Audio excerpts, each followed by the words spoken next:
नमस्कार दोस्तों, स्वागत है आप सभी का एक बार फिर से अड्डा MCQ जीके में। दोस्तों, प्रयोगशाला सहायक भूगोल विषय का आज हमारे दोस्तों चैप्टर है 25वां चैप्टर। ये है दोस्तों हमारे अक्षांश व देशांतर रेखाएं तथा समय निर्धारण। दोस्तों छोटा सा टॉपिक है और इसमें दोस्तों आपके जो ये समय निर्धारण है इसमें से एक जो न्यूमेरिक प्रश्न है उसके आने की दोस्तों पूरी की पूरी संभावना है। तो इससे पहले दोस्तों हम चॉइस चैप्टर जो हमारे सिलेबस के हैं उसको दोस्तों पूरी व्याख्या के साथ पढ़ चुके हैं। अगर आपने वो वीडियो नहीं देखे हैं तो लैब असिस्टेंट जियोग्राफी नाम से प्लेलिस्ट बनी है इस चैनल पर, उस पर जाकर दोस्तों आप देख सकते हैं। तो शुरू करने से पहले अगर आपने इस चैनल को सब्सक्राइब नहीं किया तो इस चैनल को सब्सक्राइब करें, पास में स्थित बेल आइकन को दबाएं ताकि समय समय पर आपको वीडियो अपलोड होने पर अपडेट मिलते रहें। तो बिना देरी के दोस्तों शुरू करते हैं आज के हमारे पहले प्रश्न के साथ। आज का दोस्तों पहला प्रश्न है, भूमध्य रेखा से उत्तर या दक्षिण किसी दिए गए स्थान की कोणीय दूरी क्या कहलाती है। अब दोस्तों ये आसान है, आपको समझने में इसमें कोई कठिनाई नहीं होगी। तो दोस्तों ये ग्लोब है हमारा। अब दोस्तों उत्तर से दक्षिण में जो ये समांतर रेखा है इसको हम क्या कहेंगे, इसको कहेंगे दोस्तों हमारे अक्षांश। तो ऑप्शन स दोस्तों इसका सही उत्तर है।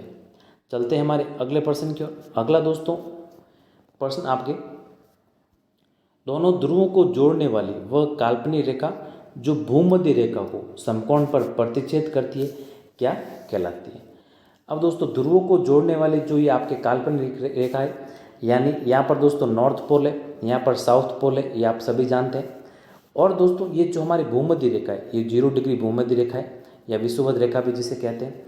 तो इनको जो दोस्तों ये काटने वाली ये जो काल्पनिक रेखा है तो ये क्या कहलाती है, ये कहलाते हैं दोस्तों आपके देशांतर। आसान है दोस्तों, समझने में कोई कठिनाई नहीं हुई होगी आपको। तो ऑप्शन ब है इसका राइट उत्तर। चलते हैं अगले प्रश्न की ओर दोस्तों। अगला तीसरा प्रश्न है, वह काल्पनिक रेखा जो पृथ्वी को 2 भागों में बांटती है क्या कहलाती है। ये भी दोस्तों आसान सा प्रश्न है। वह काल्पनिक रेखा जो पृथ्वी को 2 गोलार्धों में बांटती है या 2 भागों में बांटती है, इसे क्या कहते हैं, इसे कहते हैं दोस्तों हमारी भूमध्य रेखा।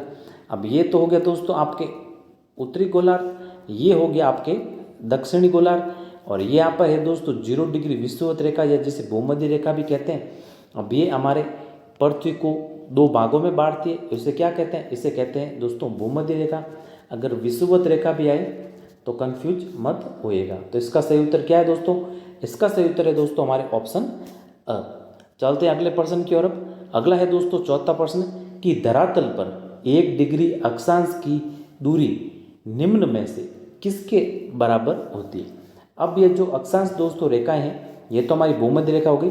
अब ये जो अक्षांश रेखा है, अब दोस्तों ध्यान रखिएगा जो ये भूमध्य रेखा है इससे नीचे वाली होगी आपके 90 अक्षांश रेखाएं और इसके ऊपर होगी आपके 90 अक्षांश रेखाएं। यानी अगर कुल की बात करें तो कुल तो होती है दोस्तों आपके 180 अक्षांश रेखाएं, और अगर इस रेखा को यानी जो हमारी भूमध्य रेखा है इसको भी साथ में जोड़ेंगे तो आपके 181 अक्षांश रेखाएं होगी। अगर ऑप्शन में दोस्तों 181 आए तो इसको सही मानिएगा, और अगर 180 आए तो इसको सही मानना है आपको। तो हमारा प्रश्न है ये चौथा प्रश्न कि धरातल पर 1 डिग्री अक्षांश की दूरी निम्न में से किसके बराबर होती है। यानी दोस्तों ये जो 90 रेखा है तो ये 0 से दोस्तों 1 2 3 4 ऐसे शुरू होकर दोस्तों 90 डिग्री तक है। तो इनके बीच के जो दूरी है तो अक्षांशों की दूरी किसके बराबर है, ये दोस्तों आपके 111 किलोमीटर के बराबर। तो इसका सही उत्तर क्या है हमारे, इसका सही उत्तर है ऑप्शन ब। तो इस प्रश्न का सही उत्तर का ऑप्शन ब। चलते हैं अगले प्रश्न की ओर। अगला है दोस्तों हमारे प्रश्न 5 प्रश्न की एक देशांतर से दूसरे देशांतर के बीच कितना समय अंतराल होता है। अब ये दोस्तों ग्लोब है, अब ये हमारे देशांतर रेखा है। तो अब क्या है इसमें दोस्तों कि ये तो हो गया दोस्तों हमारे, हम जानते हैं यहाँ पर ये पश्चिम दिशा है और ये दोस्तों हमारे पूर्व दिशा, और यहाँ पर दोस्तों 0 डिग्री। तो दोस्तों कि इन देशांतरों में एक देशांतर से दूसरे देशांतर के बीच जाने पर समय अंतराल कितना होता है, तो ये होता है दोस्तों आपके समय अंतराल 4 मिनट। कितना होता है दोस्तों, 4 मिनट। और इसी से दोस्तों समय का निर्धारण किया जाता है। इससे संबंधित प्रश्न हम आगे पढ़ेंगे। अब दोस्तों क्या होता है कि अगर हमें प्रश्न पूछेगा कि इधर वाले जो पूर्व की ओर देश है, इधर हम अगर पूछा जाएगा तो इसमें क्या होगा दोस्तों, +4 मिनट होगा, यानी 4 मिनट जुड़ेगा। और इधर पर दोस्तों अगर पश्चिम की ओर जो देश है उसका समय निर्धारण के बारे में पूछा जाएगा तो यहाँ पर 4 मिनट कम होगा, यानी 4 मिनट की दोस्तों आपकी कमी होगी। लेकिन हमें प्रश्न में पूछा है कि एक देशांतर से दूसरे देशांतर के बीच जाने पर समय अंतराल कितना होता है, तो ये समय अंतराल होता है आपके 4 मिनट। तो ऑप्शन अ होगा इसका राइट आंसर। चलते हम हमारे अगले प्रश्न की ओर। अगला दोस्तों छठा प्रश्न है कि कुल अक्षांशों की संख्या कितनी है। अब दोस्तों इस प्रश्न में थोड़ा कन्फ्यूज मत होइएगा। अब ये है हमारे क्या 0 डिग्री विषुवत रेखा या जिसे भूमध्य रेखा कहते हैं। अब इसके ऊपर बात करें तो इसके ऊपर है दोस्तों आपके 90 अक्षांश रेखाएं, और इसके नीचे बात करें तो इसके नीचे भी दोस्तों कितनी है 90। और इसको भी अगर गिना जाएगा यानी कि 90 + 90 ऊपर की होगी अक्षांश रेखाएं और 90 होगी नीचे दोस्तों। और अगर इसको भी साथ में गिना जाएगा तो आपके 180 अक्षांश रेखाएं होगी। लेकिन अगर इसको साथ में नहीं गिना जाएगा तो आपके 180 होगी, और इसको साथ में अगर गिना जाएगा तो होगी 181, ठीक है ना। तो आपके इसका सही उत्तर है दोस्तों ऑप्शन स। अगर 181 हो तो इसको भी सही उत्तर माना जा सकता है, लेकिन हमारे 180 है तो इसको सही उत्तर हम मानेंगे। तो ऑप्शन स होगा इसका राइट आंसर। चलते हम हमारे अगले प्रश्न की ओर। अगला है दोस्तों हमारे प्रश्न, निम्न को सम्मिलित कीजिए। बेहद ही दोस्तों मोस्ट इंपॉर्टेंट प्रश्न है, सम्मिलित करना है। यहाँ पर दोस्तों आपके भूमध्य रेखा, कर्क रेखा, मकर, आर्कटिक और अंटार्कटिक रेखा दे रखी है। तो ये कौन से अक्षांशों पर या कितने डिग्री पर आपकी स्थित है, इससे हमें सम्मिलित करना है। तो आसान सा प्रश्न दोस्तों। और ऐसे प्रश्नों को करने के लिए अगर आप सम्मिलित से संबंधित आपके प्रश्न आए तो इस प्रकार के प्रश्नों को करने के लिए दोस्तों आप एलिमिनेशन मेथड अपनाइए। अब एलिमिनेशन मेथड क्या है कि ऑप्शन को एलिमिनेट करना। अब सबसे पहले देखिए कि भूमध्य रेखा, तो हम सभी जानते हैं दोस्तों कि हमारी ये जो ग्लोब है, ये जो भूमध्य रेखा है ये कितनी है, ये 0 डिग्री पर स्थित है। कहाँ पर स्थित है, 0 डिग्री पर। तो 0 डिग्री अब हमें किस में दिख रहा है, ये दिख रहा है दोस्तों आपके 3 नंबर में, यानी ए के नीचे दोस्तों क्या आएगा 3 नंबर। अब देखिए ऑप्शन में कि ए के नीचे 3 नंबर किस में, तो ए के नीचे 3 नंबर दोस्तों ऑप्शन अ में नहीं है, तो ऑप्शन अ आपके एलिमिनेट हो जाएगा। ऑप्शन ब में है, ऑप्शन स में नहीं है, ये भी एलिमिनेट हो गया। ऑप्शन द में नहीं है, ये भी दोस्तों आपके एलिमिनेट हो गया। तो अब क्या बचा, अब बचा दोस्तों ऑप्शन ब। तो ऑप्शन ब ही इसका सही उत्तर है, यानी कि एक से आपने इसका सही उत्तर का पता लगा दिया। अगर आपको अन्य नहीं आते हैं तो भी दोस्तों इस प्रकार से एलिमिनेशन मेथड से आप आसानी से प्रश्न का उत्तर का पता लगा सकते हैं। तो अब देखते हैं दोस्तों आगे कर्क रेखा को। तो कर्क रेखा दोस्तों आपके कितना पर, आपके 23.5 डिग्री उत्तर में, तो बी के नीचे दोस्तों आ जाएगा 4 नंबर। और मकर रेखा की बात करें तो मकर रेखा हो जाएगा दोस्तों आपके 23.5 डिग्री दक्षिण में, तो सी के नीचे आएगा जो 5 नंबर। और डी की बात करें दोस्तों आपके आर्कटिक रेखा की, तो यह हो जाएगा आपके यहाँ पे दोस्तों 67.5 डिग्री, ठीक है ना, 67/1/2 डिग्री उत्तर में। तो ये आ जाएगा दोस्तों डी के नीचे आपके 2 नंबर। अब ई की बात करें तो ई के नीचे आएगा दोस्तों आपके 1 नंबर, यानी अंटार्कटिक रेखा की, तो ई के नीचे आ जाएगा दोस्तों आपके 1 नंबर, यानी 3, 4, 5, 2, 1 इसका सही उत्तर होगा। अब दोस्तों अगर चित्र की सहायता से समझे तो ध्यान से समझिएगा। तो ये तो हो गया दोस्तों हमारे ग्लोब, और ये होगी दोस्तों हमारे 0 डिग्री भूमध्य रेखा। ये क्या है दोस्तों, ये आपकी भूमध्य रेखा। अब इसके ऊपर देखें यानी उत्तर की दिशा में देखें तो उत्तर की दिशा में होगा दोस्तों आपके 23.5 डिग्री, यानी 23/1/2 डिग्री। ये क्या होगी, ये होगी आपके कर्क रेखा। क्या होगी, कर्क रेखा 23.5 डिग्री उत्तर में होगी आपके कर्क रेखा। और नीचे की बात करें दोस्तों इसके, तो ये होगी 23.5 डिग्री आपके, यह होगी, ये कहलाएगी आपके मकर रेखा। क्या कहलाएगी, मकर रेखा। इसके नीचे यानी दक्षिण में देखें तो ये होगी दोस्तों आपके 67.5 डिग्री, 67.5 डिग्री। तो और ये 67.5 डिग्री क्या कहलाएगी, ये कहलाएगी आपके अंटार्कटिक रेखा। और उत्तर की ओर देखेंगे तो यहाँ पर 67.5 डिग्री, तो ये आपके क्या कहलाएगी, आर्कटिक रेखा। तो दोस्तों आसानी से इस चित्र के माध्यम से आपको समझ में आया होगा। और हम सभी जानते हैं यहाँ पर नॉर्थ पोल यानी उत्तरी ध्रुव, और ये होगी आपके नीचे की ओर साउथ पोल यानी दक्षिणी ध्रुव। और इस सुमेली से संबंधित आपको प्रश्न पूछा जा सकता है दोस्तों। तो ये आपके प्रश्न मोस्ट इंपॉर्टेंट प्रश्न है और इसके आने की आपकी पूरी की पूरी संभावना है परीक्षा में। तो इसका सही उत्तर क्या था दोस्तों हमारे, ये था आपके ऑप्शन ब। इसका ध्यान में थोड़ा रखिएगा और चित्र के माध्यम से हमने समझा, आपको समझ में आया होगा। चलते हैं अब अगले प्रश्न की ओर। अगला है दोस्तों हमारे 8वां प्रश्न कि दो देशांतर रेखाओं के बीच की दूरी निम्न में से किस नाम से जानी जाती है। अब जो दो देशांतर रेखाएं दोस्तों, इनके बीच की जो दूरी है इसको कहते हैं गोरे। ये किसके नाम से जानी जाती है, गोरे के। तो ऑप्शन ब होगा इसका राइट आंसर। ये भी दोस्तों आपके इंपॉर्टेंट प्रश्न है, इस प्रकार के प्रश्न आपके पूछे जा सकते हैं। चलते हैं अब अगले प्रश्न की ओर। अगला है दोस्तों हमारे 9वां प्रश्न कि मानचित्र पर स्थित अक्षांश व देशांतर रेखाओं के बारे में निम्नलिखित में से कौन सा कथन सत्य है। ये समांतर रेखाएं जी नहीं दोस्तों, ये समांतर रेखा नहीं है, ये एक दूसरे को काटती है। तो ये तो आपके गलत, हमें सही के बारे में पूछा है। दोनों एक दूसरे को लंबवत काटती है, तो यही होगा आपका दोस्तों सही उत्तर, यानी ऑप्शन ब होगा दोस्तों आपके इसका सही उत्तर। बाकी ये ध्रुव पर नहीं मिलती, ऑप्शन ये भी गलत हो जाएगा। और दोनों भूमध्य रेखा पर मिलती है, ये भी दोस्तों आपके ये काटती है दोस्तों, मिलती नहीं है। तो ऑप्शन ब ही होगा दोस्तों इसका राइट आंसर। हमें सत्य के बारे में पूछा था, अक्षांश व देशांतर रेखाओं के बारे में, तो ऑप्शन ब होगा इसका राइट आंसर।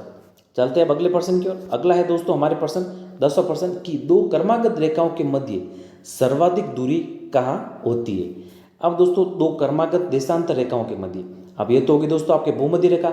अब दोस्तों ये जो देशांतर रेखाएं हैं, ये जो हमारी देशांतर रेखाएं, इन देशांतर रेखाओं के मध्य जो सर्वाधिक दूरी होती है वो कहाँ पर होती है दोस्तों, तो ये कहाँ पर होती है, यहाँ पर दोस्तों अब दिख रही होगी।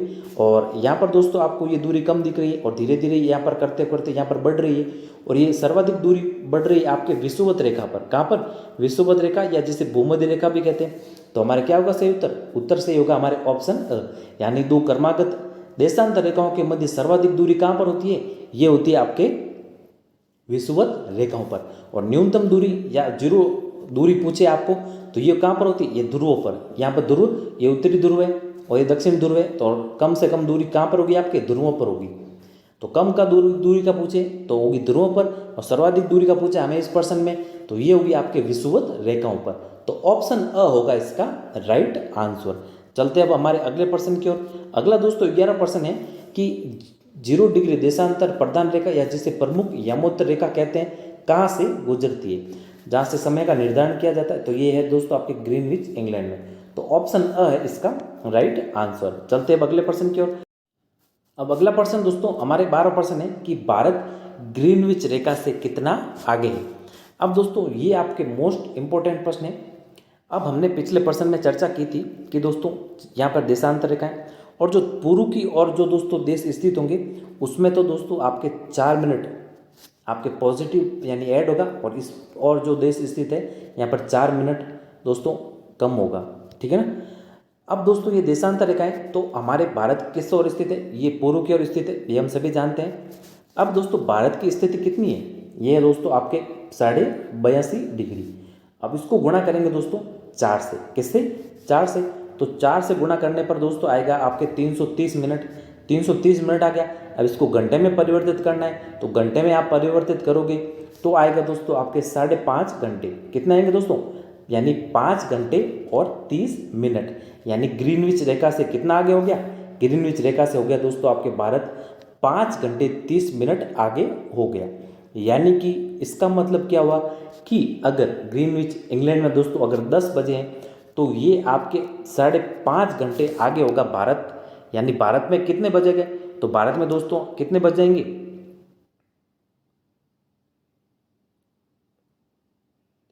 तो ये बजेंगे दोस्तों आपके लगभग 3:30। और अगर दोस्तों 12 बजे हैं तो भारत में कितने बजेंगे, तो भारत में बजेंगे आपके 5:30, क्योंकि 5.5 घंटे आगे है ना, इसलिए।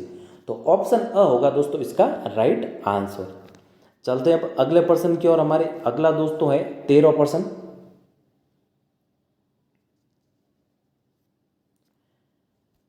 अब दोस्तों उस प्रकार के प्रश्नों को करने के लिए ध्यान रखिएगा कि अगर पूर्व की ओर जाएंगे तो क्या होगा, समय जुड़ेगा, और आपके इधर पश्चिम की ओर जाएंगे तो समय क्या होगा, घटेगा। तो इसका थोड़ा ध्यान में रखिएगा।